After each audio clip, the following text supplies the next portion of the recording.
Welcome to Conversations for Our Time, everybody. Welcome. This is podcast number 41. We've got a very interesting subject we're going to talk about today. It has been a while again. We apologise that it's been a while since we've done a podcast. I've still got some to upload on YouTube. We've been extremely busy with our lives, but nevertheless, we'll always come back and do a podcast with very, very interesting subjects. So as I say, yeah, this is podcast number 41. We're going to do something a little bit different. It's not necessarily associated with anything like self-sufficiency, but it is very, very much about spirituality, universe, and it's still very relevant. It's still very, very important that we discuss all these things because new information is always coming out. New information about our reality, how we live. I've been recently researching a lot of Greg Braden's work.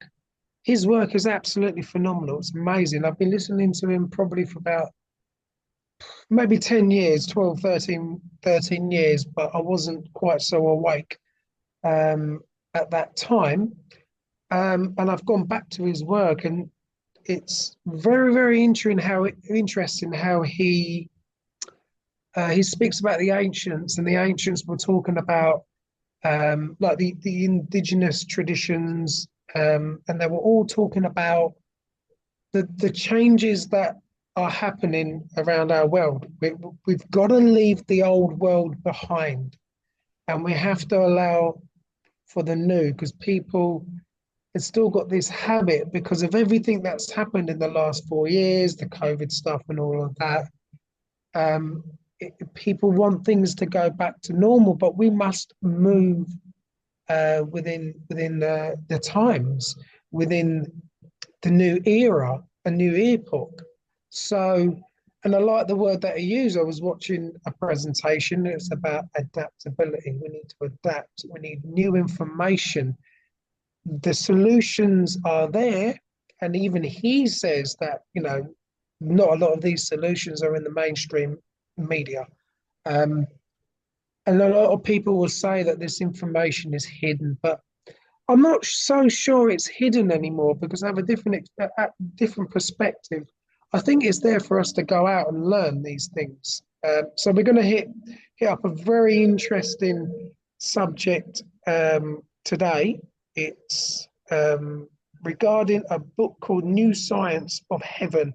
It's a book that John is reading at the moment, and I've been looking into it as well by Professor Robert Temple.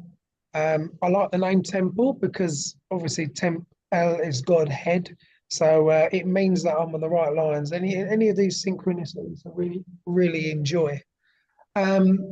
But basically, he's an independent scholar and author of many books. I think he's got like a dozen books. And it's all very challenging. It's very thought-provoking. He's got an interesting book called Serious Mystery, which is another synchronicity for me, because mystery is a missed story, and we are here to really find out these missed stories, to continually learn, basically. And he's been studying the subject of plasma for decades, right?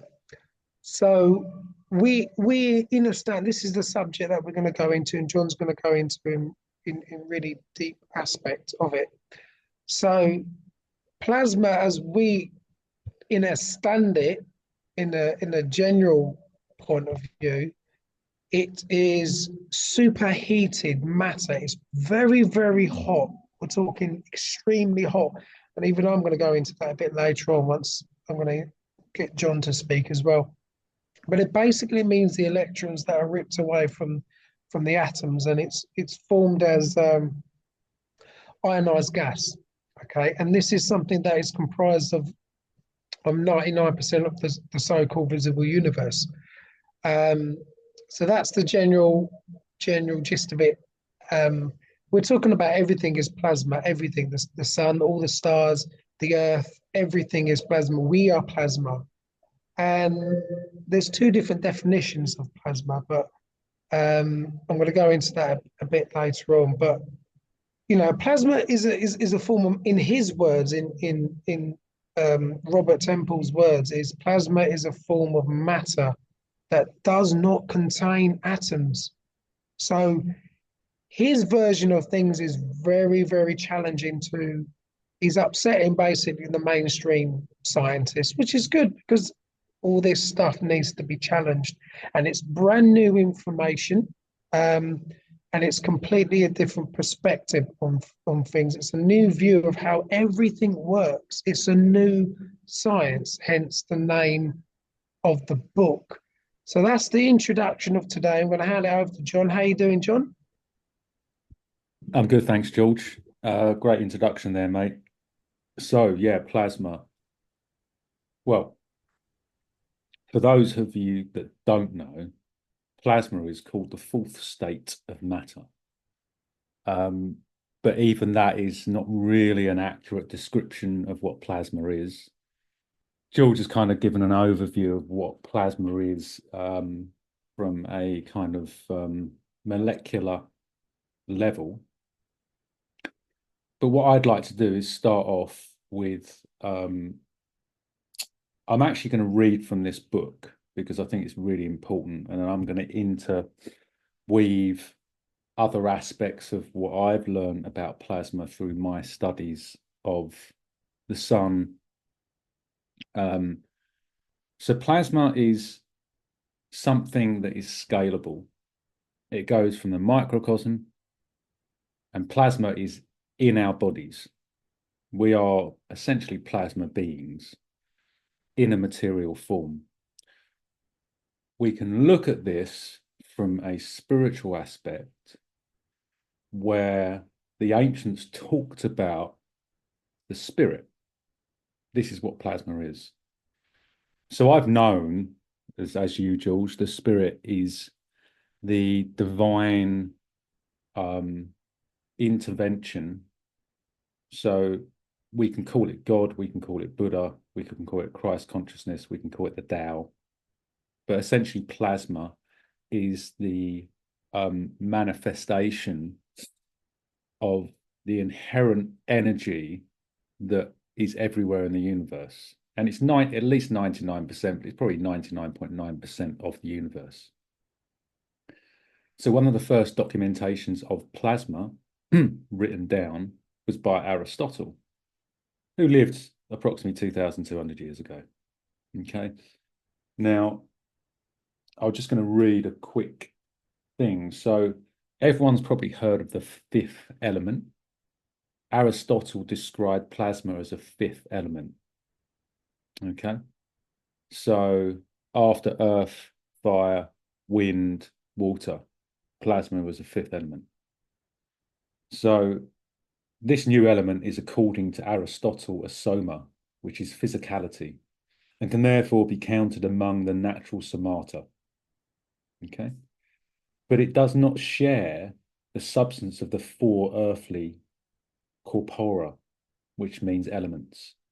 For this reason, it is described as without a physical body, as a kind of immaterial matter, while maintaining his belief in the divinity of the celestials, i.e., divine beings, and their eternal existence. Aristotle bases his stance on his own new theory of the fifth element, or celestial spheres. So what Aristotle believed is that when we drop our bodies, when we die, when we leave the material bodies, the vessels that we inhabit in this lifetime, we return back to what some call the ether. So Rudolf Steiner talked about the ether.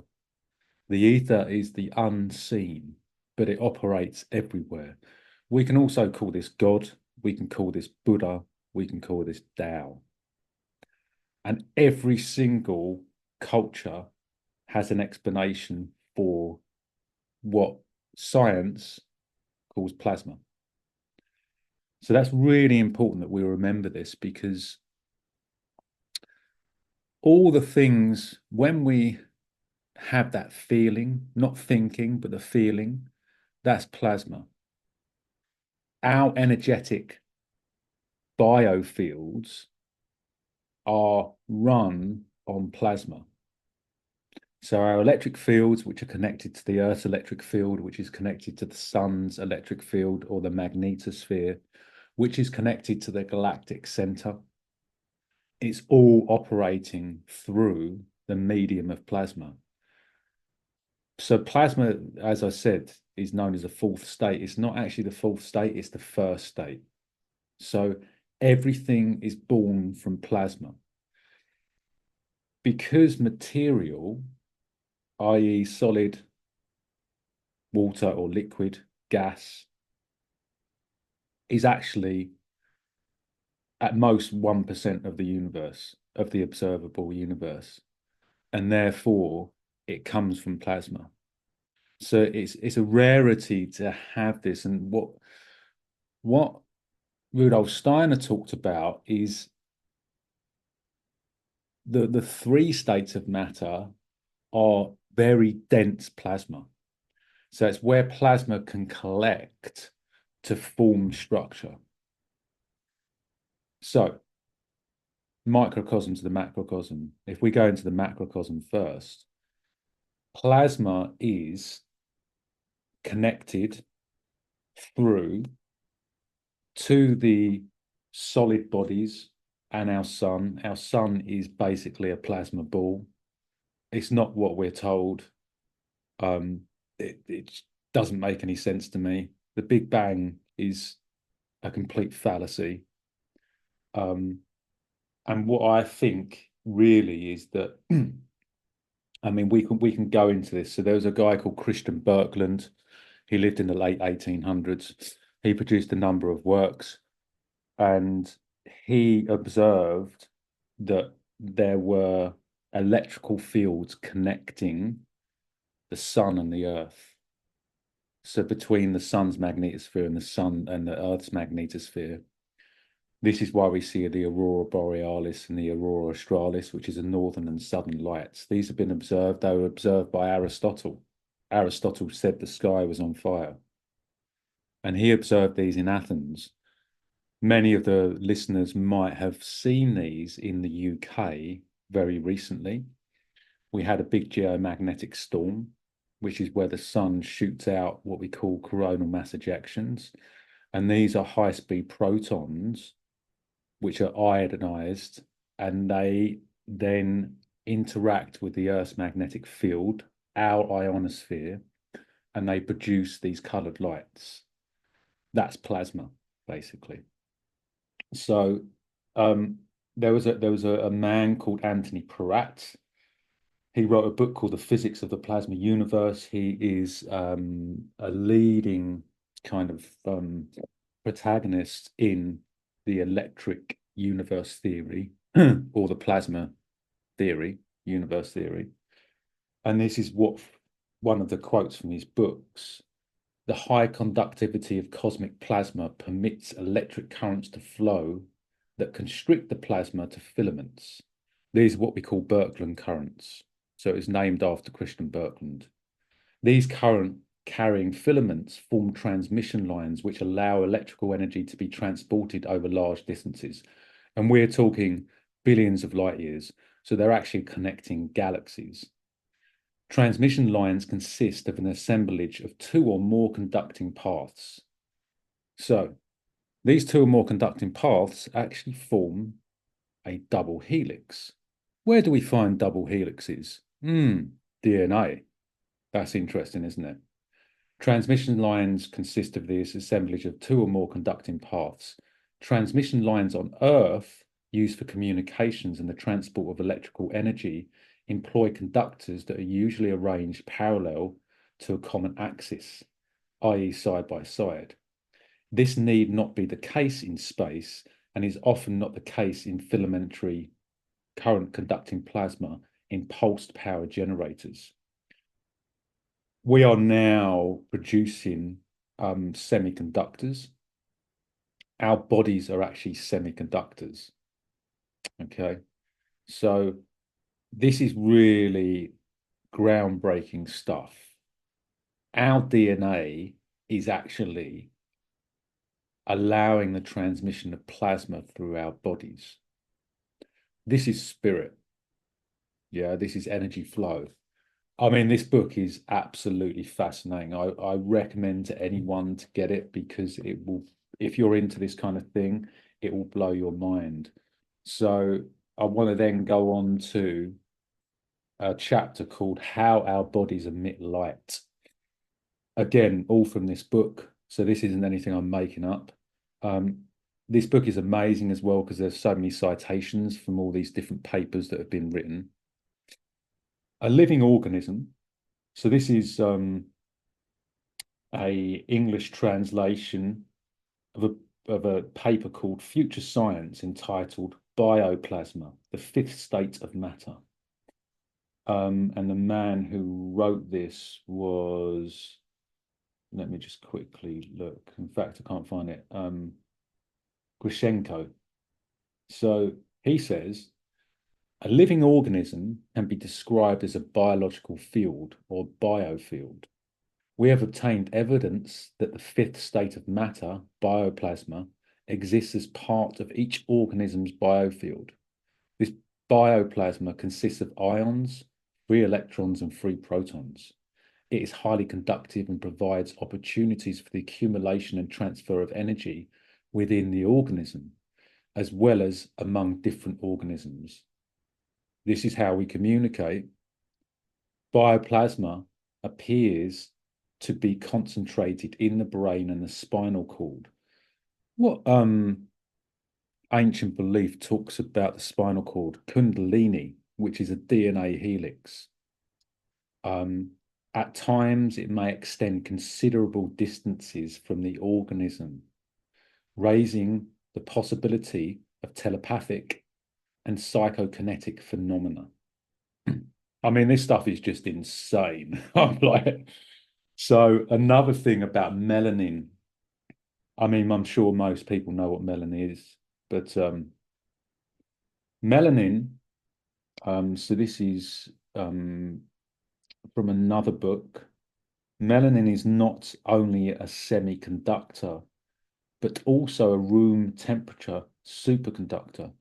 Melanin accumulates in the cells of the nucleus where the genetic material, DNA, is in order to protect the genetic code from the damage of UV rays. These properties of melanin reveal that it has large resources of bioplasma.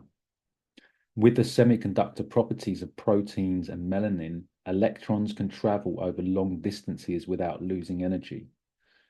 Bioplasma is understood as a dynamic system in an organic semiconductor.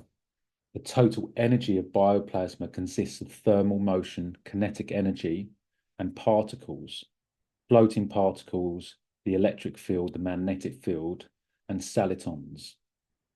So I've got one more thing just to quote from this book, and then I'll hand it over to you, George.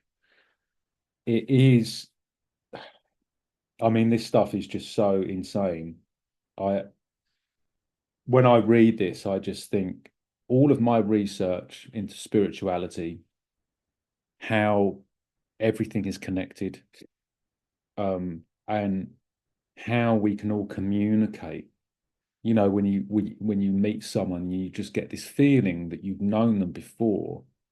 I believe this is our plasma bodies connecting from the past. Our DNA holds this memory. We've talked about this before, George, haven't we? So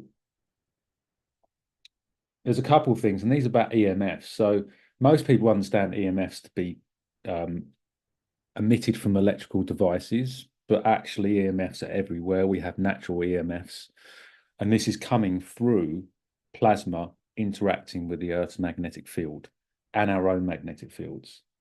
And you can tie this into when we have geomagnetic storms, some people can feel like they're having downloads.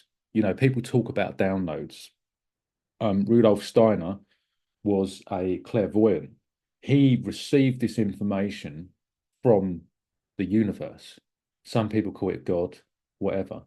But this is real stuff. This, all the things that were talked about by the ancients thousands of years ago is just being proven by science.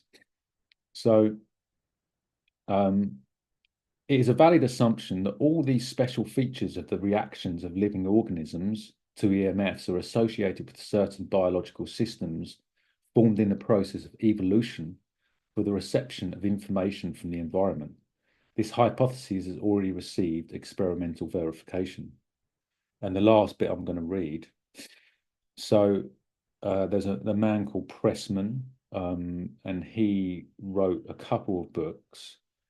But yeah, you just, if you're going to look into this, please, do your research, because obviously all we're doing is just passing on information from other people. So when conceived in this way, information is another word for a signal, or taking it further as an activator, like pulling a switch. All hormones in the bloodstream convey information of this kind, as do our nerves when they sense that the fire is hot and trigger a response to our withdrawing our hands from the hot stove. So in the Earth's atmosphere, there is an electrical field. It's called the global electric field, in a direction normal to right angles to the Earth's surface. So magnetic fields and electric fields are always at right angles to each other. So that this surface is negatively charged and the upper atmosphere is positively charged. The strength of this field depends on the geographical latitude. So when we talk about, I call it Father, Son, and Mother Earth, the ionosphere and the soil is the positive and negative charge. And we are the conductor.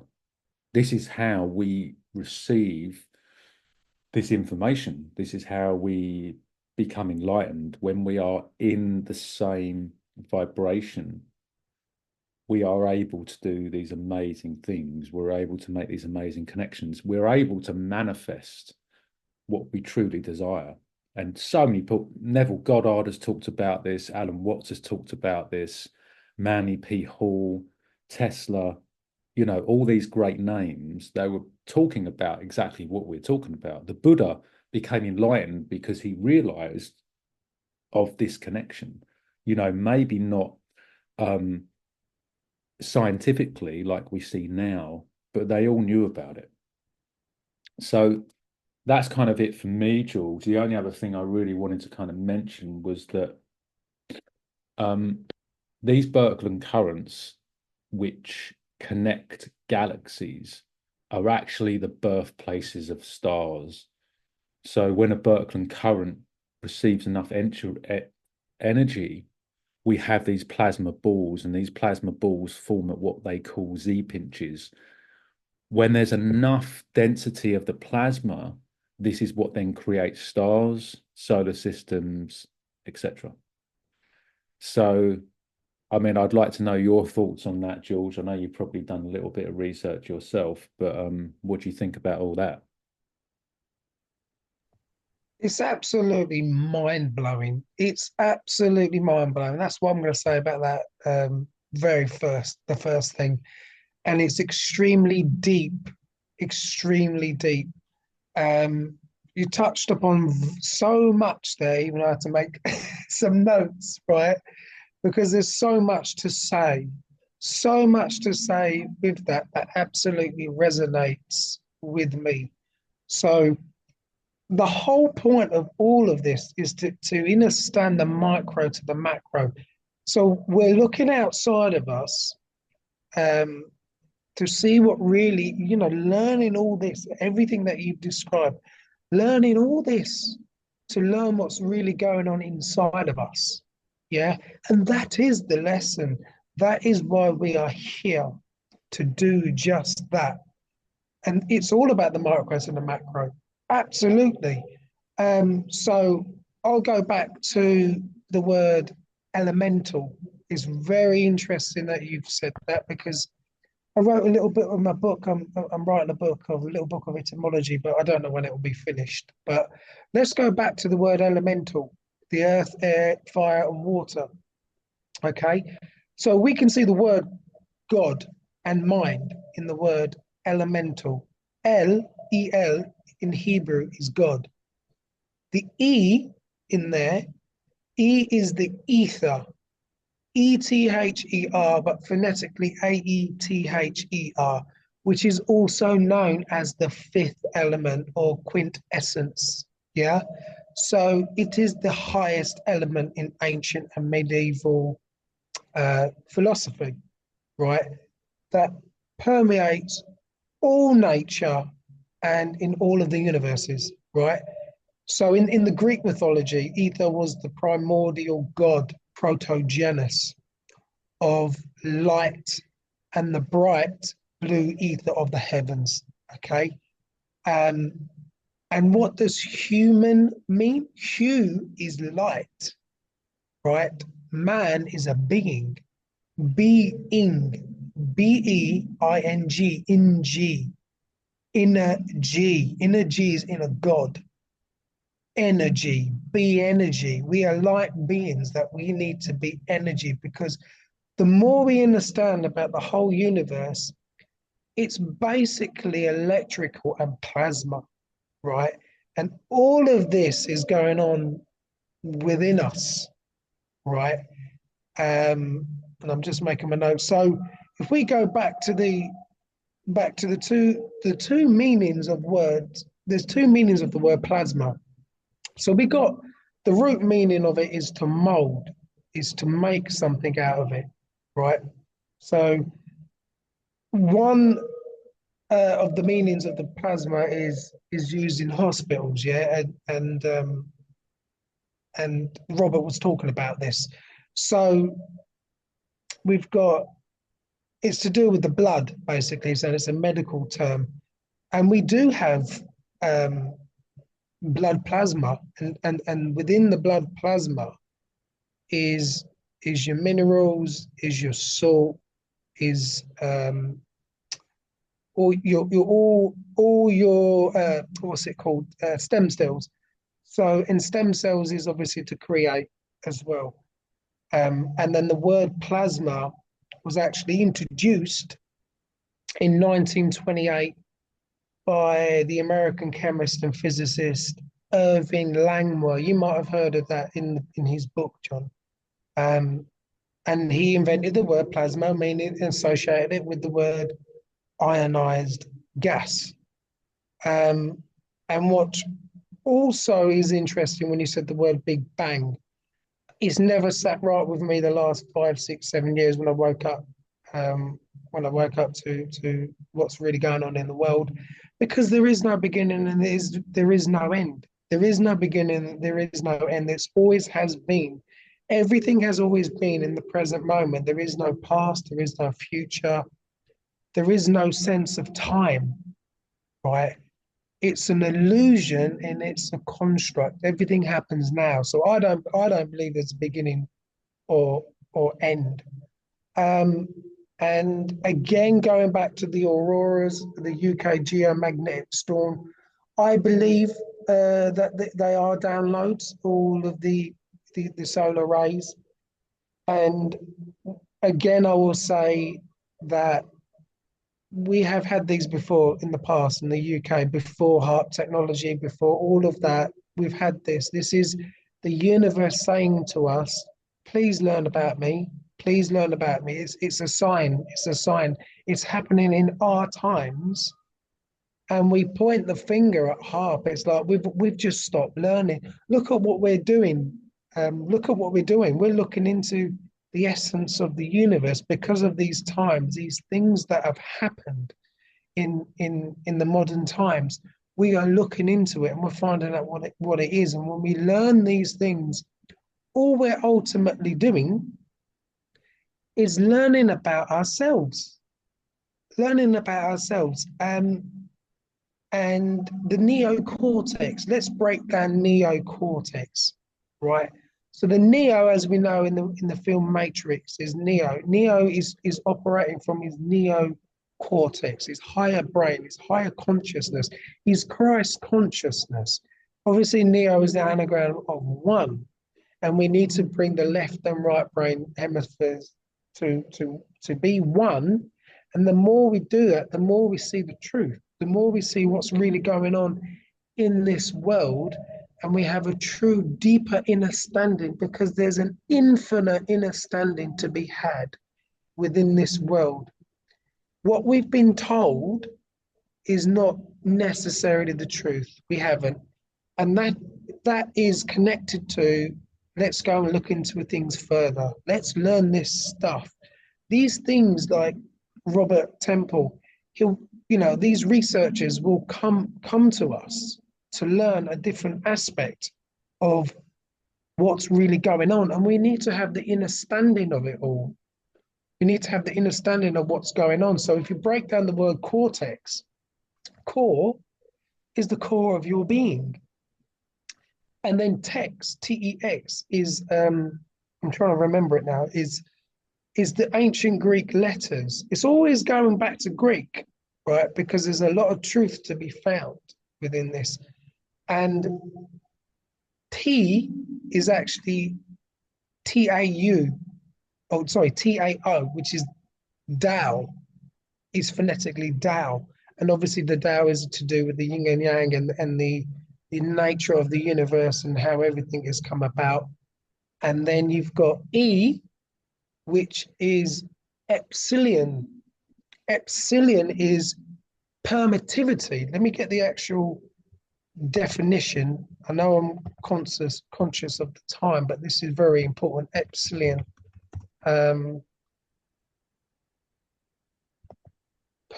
Epsilon is another word for permittivity, and permittivity, excuse me a second, is in electromagnetism. Electromagnetism.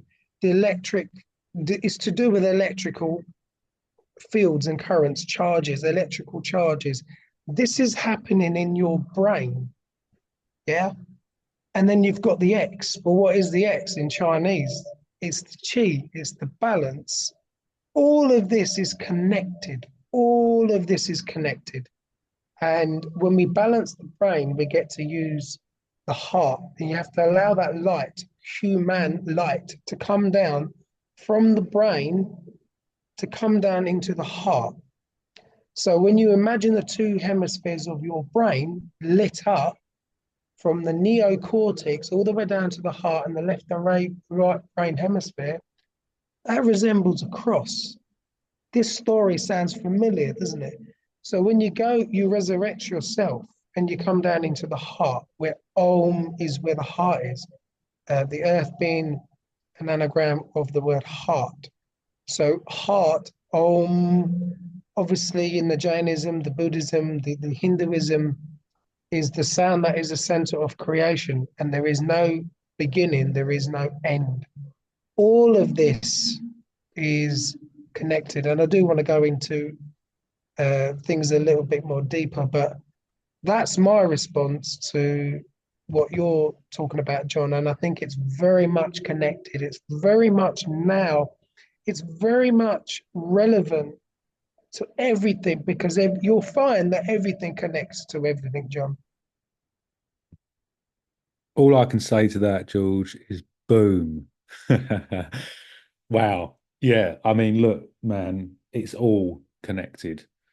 Very cool breakdown of neocortex. And I think, you know, our brain is very useful. Our heart is obviously the center of everything. And our gut, this is where the chakras come from, right? I mean, they are all connected biochemically, electrically, and all these things are essential. And I think, again, this understanding of plasma goes back way before Aristotle. I mean, people were talking about plasma.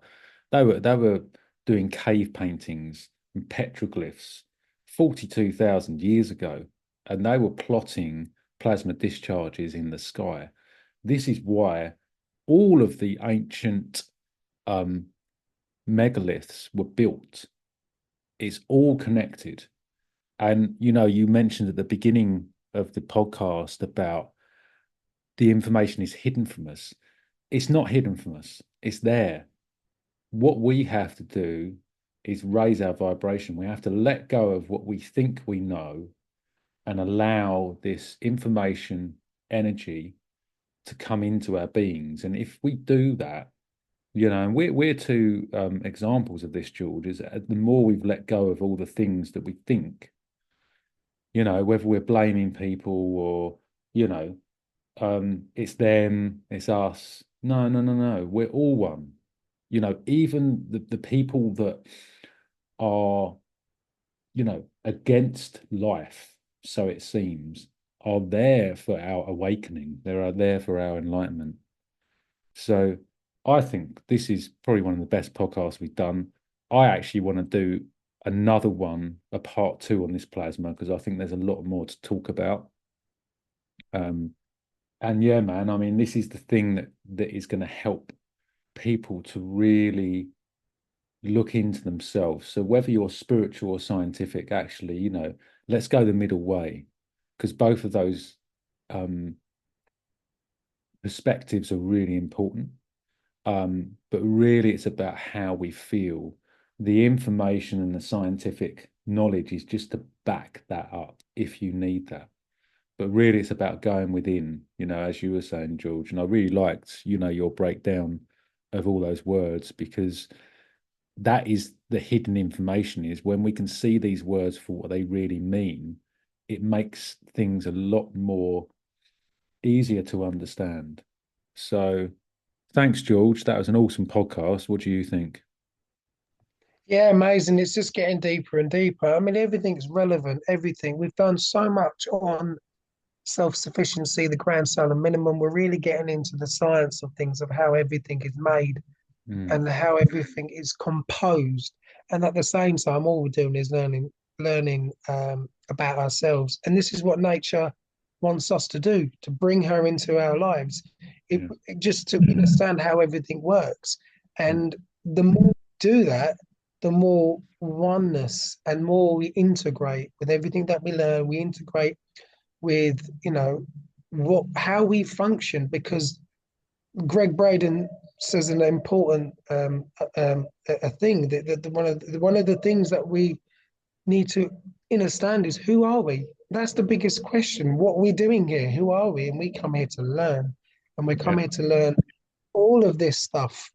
And there's no end to it. You pick a subject, there's a whole universe to it. So I think it's been a fantastic podcast. I'm happy to do number 2.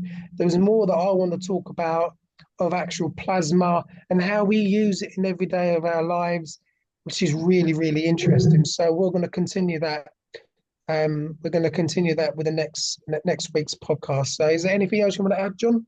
Yeah, I just want to say, look, we can, once we understand how plasma works, we can use it to our advantage. We can manifest anything we want if we understand how we're interacting with the universe around us. So awesome. Thanks so much, George. It was a great one. We'll try and schedule one in for next week. I'll see you tomorrow for the Walnut Project, and have a good evening. And I hope everyone out there is doing well, and yeah, keep learning and keep growing. Thanks, folks. See you next week.